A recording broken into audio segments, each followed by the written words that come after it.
And you can't do that sort of thing on the Sabbath. So these bodies were definitely unclean because they'd been dead no telling how long. So they had to lay there. And even them laying there was a witness.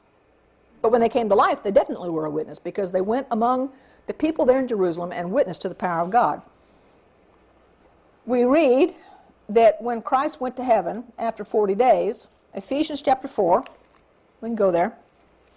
Ephesians chapter 4 and verse 8. Now, this is a prophecy that was fulfilled because what Paul is quoting here is from Psalm 68. Paul writes, "Wherefore he saith, when he was ascended up on high, he led captivity captive and gave gifts unto men."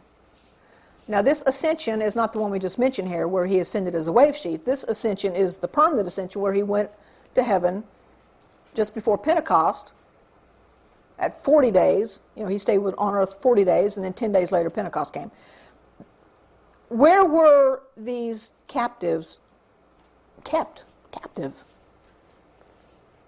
He led captivity captive. Where were they captive? In the grave. And Jesus said, "I have the key to the grave." So they're not captive in hell, an ever-burning kind of hell. They're captive in the grave. Back to Revelation. We also read in verse 5 that Jesus is the prince of the kings of the earth. Now, a prince is usually under a king, according to the earthly way of doing things. The prince is a son. So here we see that he is the prince of the universe, but he's also the king of the universe. And as prince of the universe, he's king over anything that's on earth. So that's why he can be prince of the kings of the earth, and he still have primacy. He is the one to whom every knee will bow. We read that in Philippians 2. Even Satan will eventually acknowledge that Christ is King of kings and Lord of lords. He won't want to do it, but he will. Revelation 19:16 calls Jesus the King of kings and the Lord of lords, which echoes what Nebuchadnezzar said in Daniel 2, verse 47. "Of a truth it is that your God is a God of gods, and a Lord of kings, and a revealer of secrets, seeing that thou couldst reveal the secret of his statue." Jesus is the fulfillment of the prophecies in Daniel 9. Let's turn there. Daniel chapter 9, because this is the key place where people are getting confused today over what's going to happen in Israel. Daniel chapter 9, verse 24. 70 weeks are determined upon thy people and upon thy holy city to, number 1, finish the transgression. Number 2, make an end of sins. Number 3, to make reconciliation for iniquity. Number 4, to bring in everlasting righteousness. Number 5, to seal up the vision. Number 6, seal up the prophecy. And number 7, to anoint the most holy. Those are 7 things that Christ fulfilled while he was on earth.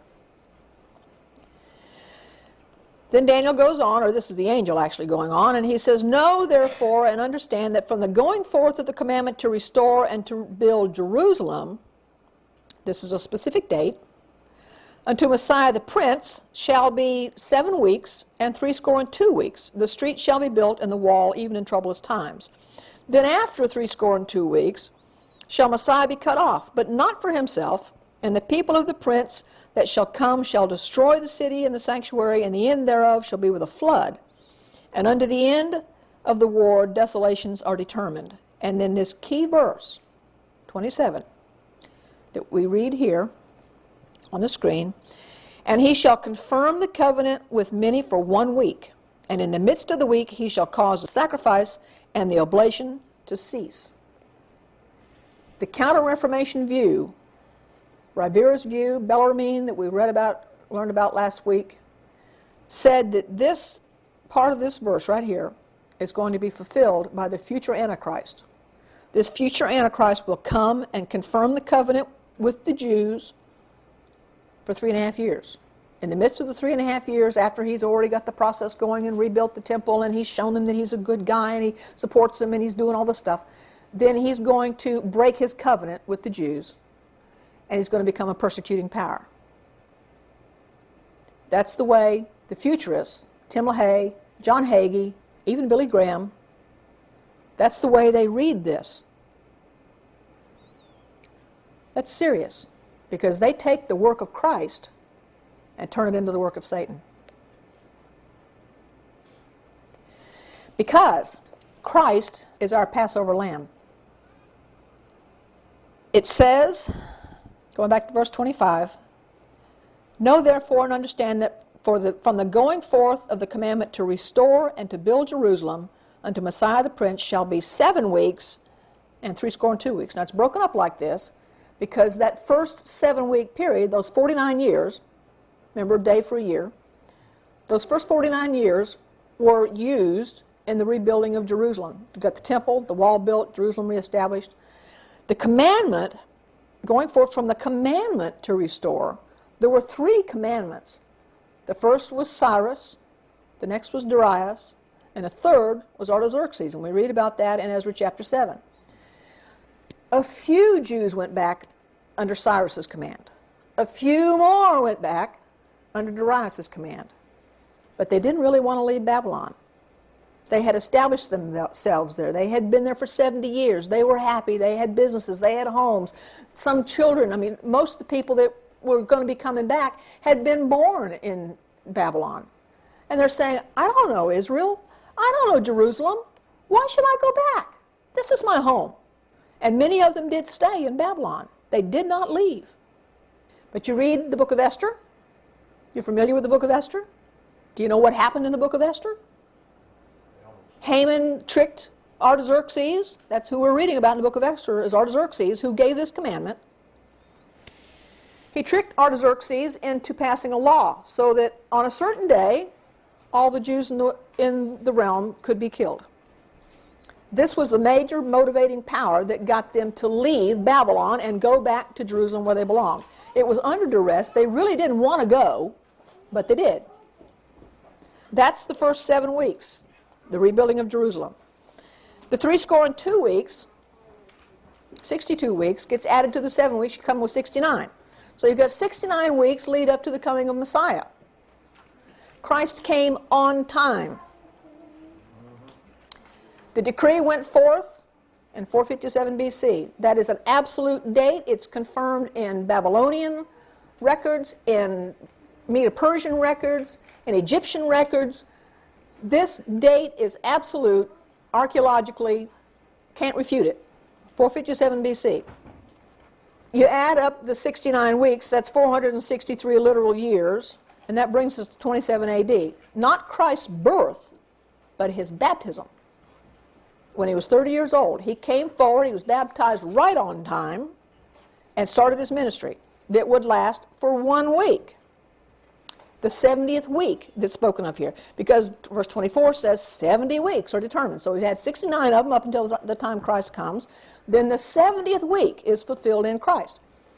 3.5 years he ministered among the people. He showed them the love of God, as we read already. Then 3.5 years into this 7-year period, this week, he was crucified. And that is exactly what the verse says here, right? Verse 26, after 62 weeks shall Messiah be cut off. Verse 27 says, and in the midst of the week, right? In the midst of this 7 years, it's exactly what happened. He was baptized in the fall, he was crucified in the spring, and we have 3.5 years. Then there remains another 3.5 years. That takes us to AD 34. AD 34, we read in Acts 7 and 8 about the stoning of Stephen. Stephen was the final witness to the Jewish nation. He came, rehearsed their history. That's what you read about when you read Acts chapter 7. He is rehearsing their history. He goes back to Abraham. He said, you have always